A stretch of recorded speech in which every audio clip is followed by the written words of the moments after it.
우리의 마음속으로 좀 여행을 떠나봤으면 좋겠습니다. 우리가 하나님과 더 친해지고 싶고 하나님께 예배자가 되고 싶은데 제일 방해하는 세력 중에 하나가 우리의 마음이죠. 그렇죠? 그렇지만 그렇게 더 하나님께서 우리를 응원하고 계실 줄 믿습니다. 자, 오늘 말씀 다시 한번 읽어보겠습니다. 자, 시작. 모든 지킬 만한 것 중에 더욱 내 마음을 지키라. 생명의 근원이 이에서 남이니라. 아멘. 네. 자, 본문 말씀을 봐보니까 혹시 내 마음을 지키라라고 했지 않습니까? 그럼 지키라라고 말하는 걸 보면 무엇이 생각나신가요? 지키라는 말은 어떤 사람이 또는 어떤 세력이 있다는 말일까요? 그렇죠. 지키라라는 말은 누군가가 나를 빼앗으려고 하니까 지키라는 말이 될 수 있겠죠. 어디서 힌트를 보셨나 봐요. 자, 좋습니다.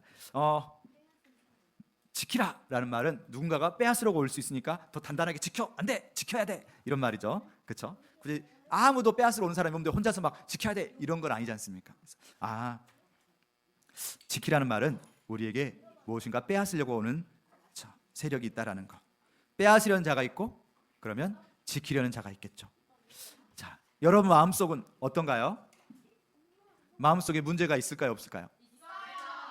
자, 여러분의 마음속엔 어떤 문제가 있을까요? 라고 구체적으로 물어보지는 않겠습니다. 분명히 마음속 이 중에서 나의 마음은 정말 깨끗하고 아무런 문제가 없다. 나는 내 마음에 아무런 문제가 없다. 그런 사람은 어떤 사람인가요? 네, 예수님이거나 아니면 죽은 사람이거나, 그렇죠? 산 사람은 그렇죠, 마음에 문제가 없을 수가 없어요. 그렇죠? 아주 작은, 우리 마음은 호수요라고 그런 말이 있는 것처럼 호수는 아주 잔잔해 보이지만 누가 돌 하나만 던져도 그렇죠, 파동이 일어나고, 그렇죠? 우리 살아있는 사람의 마음은 호수처럼 조금만 바람이 불어도 일렁이고 출렁이고, 그렇죠? 미꾸라지 한 마리만 움직여도 그렇죠, 흙탕물이 일어나고, 살아있는 사람의 마음은 그렇죠, 전혀 문제가 없을 수가 없죠. 여러분 마음속에 있는 거 문제 아무거나 이야기해 본다면, 그렇죠, 스트레스, 불안, 상처, 열등감, 우울감, 중독, 저런 문제들이 없는 사람이 있을까요? 저런 문제 중에 하나라도, 그렇죠? 그리고 오히려 저게 다 있을 수도 있는 것 같아요. 그렇죠? 했더니 혹시 여기서 열등감을 안 느껴본 사람이 있을까요? 열등감은 남들은 다 잘해 보이는데 나는 자꾸 뭔가 열심히 해도 좀 떨어지게 느껴지고, 열심히 해도 그쵸, 스스로가 바보처럼 느껴질 때, 열심히 했는데 약간 내가 등신처럼 느껴진다, 이런 걸 열등이라고 할까요? 그런 걸 경험 안 해본 적은 없을까요? 우리는 순간적으로 이렇게 왔다 갔다 하죠. 우리의 마음은 늘 문제가 많아요. 근데 성경에서 왜 마음을 지키라고 했습니까? 누군가가 빼앗으려고 할 것이고, 우리 마음을 빼앗기면 어떻게 될까요? 우리 마음을 빼앗기게 되면 성경 말씀 봐보면 너의 마음을 지키라. 무엇의 근원이? 생명의 근원이 이에서 남이라. 여기서 이에서란 말은 마음에서, 생명의 근원이 마음에서 난대요. 우리가 마음을 빼앗기게 되면, 그렇죠, 우리가 풍성한 생명을 누리지 못하고 늘 걱정, 근심, 불안, 우리의 삶이 계속 바닥으로, 그렇죠? 이게 악순환처럼, 여러분들 좀 더 크면서 느끼게 될 거예요. 이 삶이 만만치 않고 힘들다고. 아까 오면서 어떤 어르신께서 사는 것이 가장 큰 짐이고 힘듦이라고 이야기하셨어요. 삶 자체가 살아보니까 되게 쉽지 않고 힘들더라. 그렇죠? 생명의 근원이 우리 마음에 있다. 그렇죠? 자, 그러면 빼앗으려고 하는 세력은 누굴까? 그렇죠? 빼앗으려고 하는 세력이 있다라는 것이고, 그렇죠? 아까 우리가 마음 전쟁에서 살아남는 법이라고 했는데, 이 마음 전쟁을 다른 말로, 그렇죠, 마음 전투, 영적 전쟁이라 할 수도 있대요. 왜냐하면 우리 마음이 가장 중요한 것이거든요. 아까 생명이 근원이 이에서 남이라고 했고, 우리의 마음을 빼앗으려고 하는 자 누구일까? 물론 그렇죠, 요새 봐보면 내 마음을 훔쳤어요, 이렇게 되게 멋진 말로도 쓰기도 하지만, 그렇죠? 근데 그게 정말 내가 원하는 사람이 내 마음을 훔치면 좋겠는데, 내가 전혀 원하지 않는 사람이 내 마음을 훔치면, 그렇죠, 그게 어려울 수도 있겠죠. 저는 내가 원하지 않는 대로 내 마음이 자꾸 흘러가면. 그래서 성경에 봐보면 고린도후서 4장 4절 말씀 봐보면 뭐라고 나와 있냐면, 이 세상의 신이 믿지 아니한 자들의 마음을 혼미하게 하여 그리스도의 광채가 비치지 못하게 한다. 광채가 비치지 못하고 어둡게 한다. 누가? 이 세상의 신. 이 세상의 신이 누구일까요? 이 세상에는 신이 참 많죠. 그렇죠?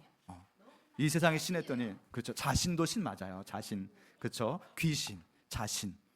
그렇죠? 이 세상에 참 자기가 신이라고 이야기하는 존재들도 많고, 그렇죠? 신처럼 되고 싶은 존재도 많고, 이 세상에 참 많은 것들이 우리 마음을 훔치려고, 빼앗으려고, 그래서 진짜를 못 보게 하려고. 성경에서는 이 세상의 신을 하나님처럼 높아지려고 하다가 하나님의 정반대편에 서버린 누구? 사탄 마귀를 이 세상의 신이라고 하죠. 이 세상의 신이잖아요. 하나님은 모든 만물의 신이고 모든 세상의 신인데 이 세상의 신은 사탄 마귀죠. 성경에 보면 사탄 마귀가 사자처럼 먹이를 찾아다니면서 삼킬 자를 찾는다고 이야기 나오거든요.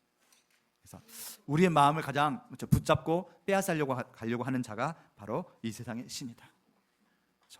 자꾸 우리를 어둠 속에 빠뜨리게 해서 결국은 이 세상이 전부인 줄 알고 살아가다가 이 세상에 머물거나 이 세상보다 더 안 좋은 곳으로 가거나, 그게 사탄 마귀의 전략이라는 거죠. 아멘. 아멘. 그러면 여러분은 어떻게 하시겠습니까? 그냥 이렇게 막 살아가다가 누가 내 마음 훔쳐가면 훔쳐갔나 보다 이렇게 하면서 그렇게 살아가실 건가요? 그렇게 살기에는, 그렇죠?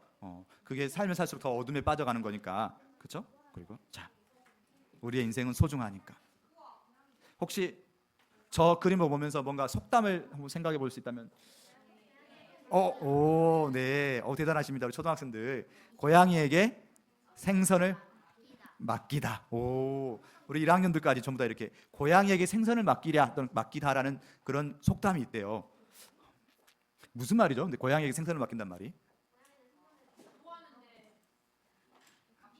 맡기겠냐? 네.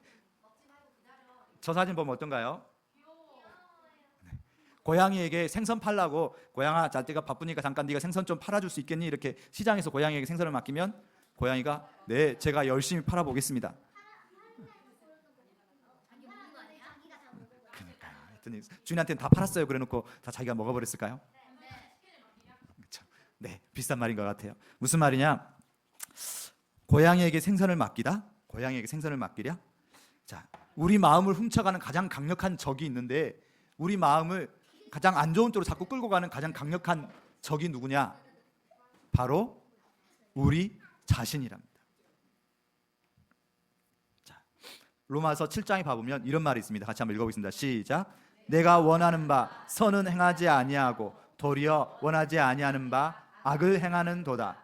만일 내가 원하지 아니하는 그것을 하면 이를 행하는 자는 내가 아니요 내 속에 거하는 죄니. 네, 맞아요. 여러분 스스로에게 여러분 마음을 맡길 수 있을까요? 여러분 스스로에게 그래 내 마음을 깨끗하게 유지하겠어 라고 맡기다 보면 어떻게 될 것인가? 기울어진 시소란 말이 있어요. 기울어진 시소. 시소 봐보면 저렇게 기울어져 있어요. 그래서 경기를 하면 계속 한쪽으로 밖에 갈 수 없는 거. 우리의 마음 전쟁은 기울어진 시소랑 같대요. 이게 무슨 말인가요? 우리의 마음 자체가 내가 막 좋은 것을 행하고 싶고 그런 것라기보다는 우리의 마음은 자꾸 어떤 걸 더 좋아하는 것 같아요? 마음 스스로 봐보면 내가 일주일 동안 살았더니 내가 남을 도와주고 예수님이 좋아하는 그런 삶을 사는 걸 내가 더 좋아했을 것인가?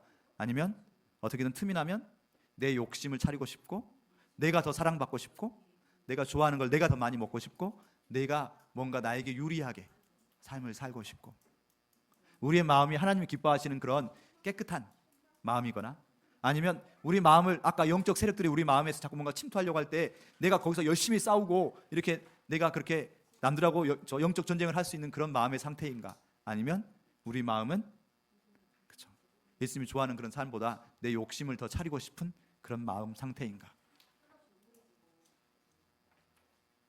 우리 마음은 그렇죠? 틈만 나면 그렇죠? 안 좋은 걸 생각할 때가 많고, 조그만한 상황을 봐도 거기서 크게 막 걱정하고 불안해하고, 그렇죠? 내 욕심을 차리고 뭔가 그렇죠? 불안해하고 우울해하고, 조그마한 일만 있어도 우리가 아주 뻥 튀겨서 자꾸 나쁜 쪽으로 흘러가게 만드는, 아까 고양이에게 생선을 맡기랴, 우리에게 우리의 마음을 맡길 수 있을 것인가? 내가 내 마음을 붙잡고 잘 살아갈 수 있을 것인가? 생각해 보면 절대로 우리는 우리의 마음을 선한 쪽으로 끌고 가고자 하는 마음의 의도나 생각이 요만큼 있을 줄 몰라도 많지 않다는 거죠.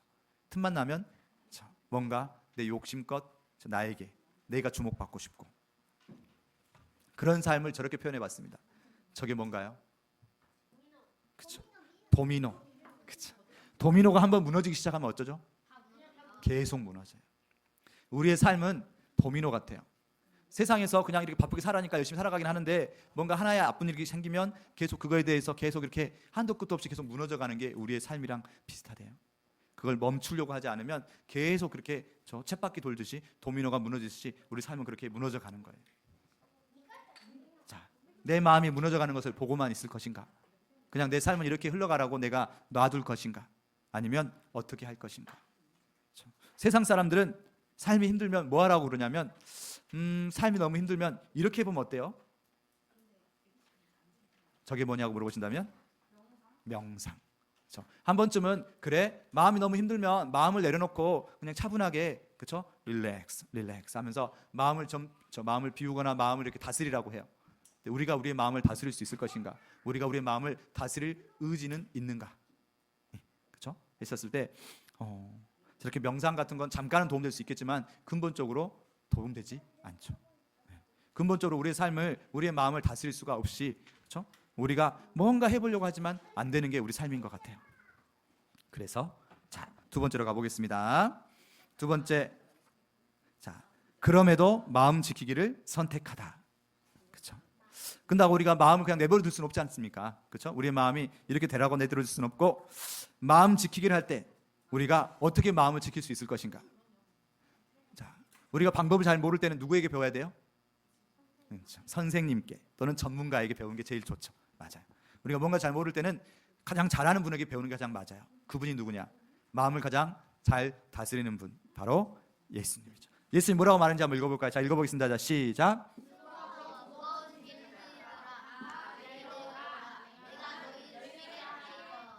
그렇죠. 수고하고 무거운 짐진 자들아 다 내게로 오라. 내가 너희를 쉬게 하리라. 혹시 여기서 내게로 오라 할 때 저 내가 누구일까요? 누가 말했는지 들어보면 되겠죠. 그렇죠? 함이 누구일까요? 예수님께서 저렇게 말씀하셨어요. 맞아요. 예수님께서 두 팔 벌려서 수고하고 무거운 짐진 자들아 다 내게로 오라. 내가 너희를 쉬게 하리라. 그러면 혹시 이 질문 한번 해볼까요? 세상에서 가장 무거운 짐이 무엇일까요? 지구가 제일 무거울까요? 지한이가 제일 무거울까요? 지한이보다 누나가 더 무거운데?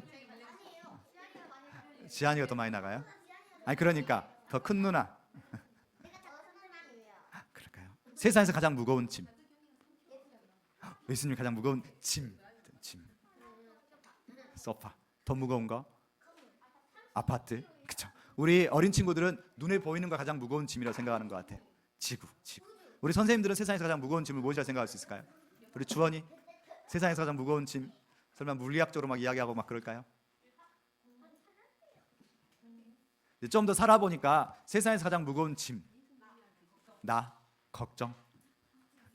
아까 우리 어르신들한테 오면서 물어봤더니 세상에서 가장 무거운 짐은 마음의 짐이래요.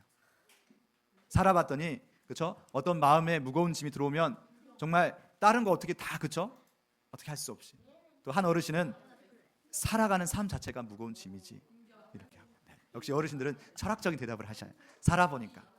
그렇죠? 살아보니까. 저도 그래서 다시 한번 말씀을 봤어요. 이 말씀을 봐보면 수고하고 무거운 짐진 자들아 다 내게로 오라. 내가 너희를 쉬게 하리라. 뒷 말씀이 뭐죠?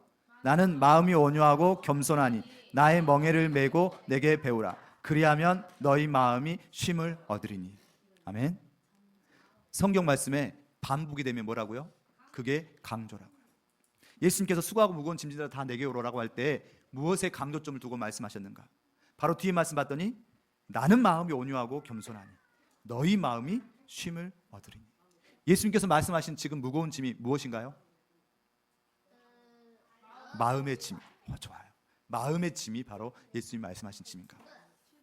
너희 마음에 무거운 짐이 있느냐? 내게로 와서 나에게 배우라.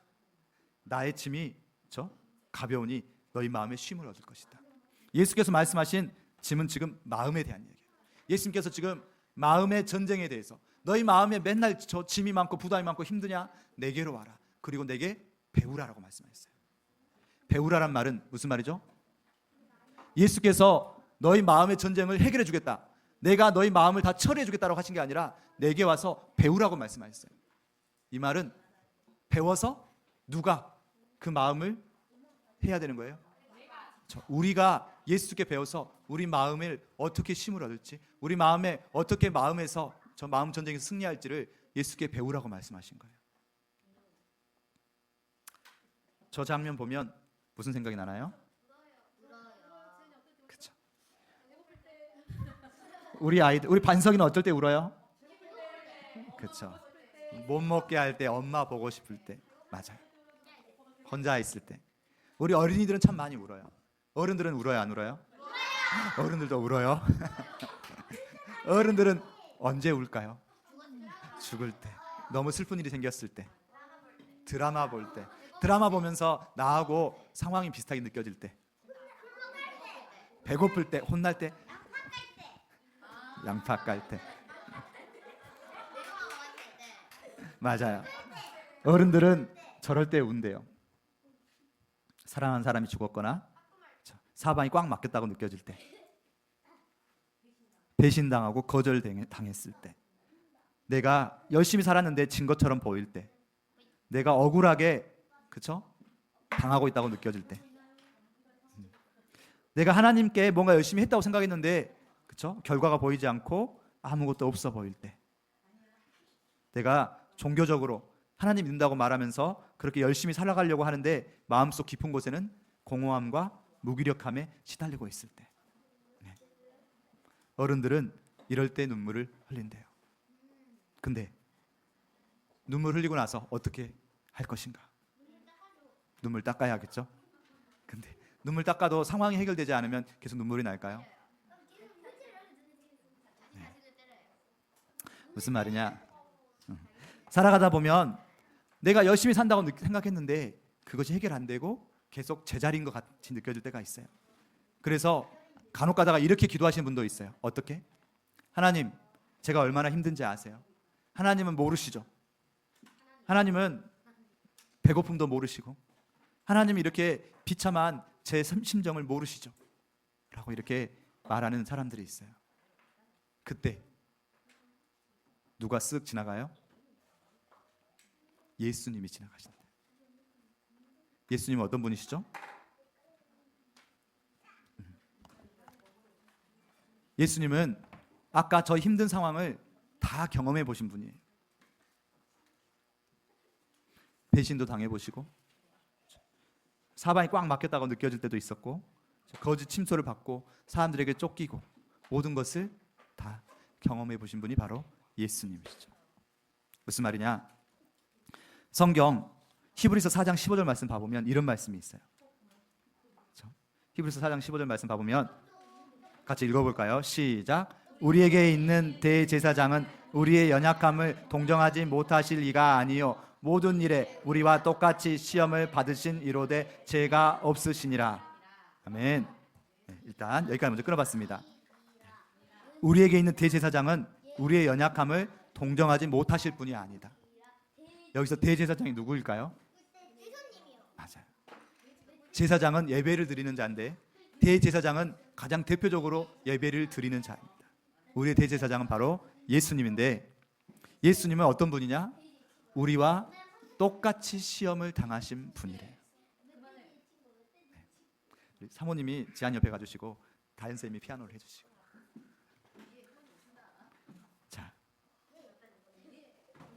히브리서 4장 15절 말씀 봐보면, 네. 예수님은 어떤 분이다?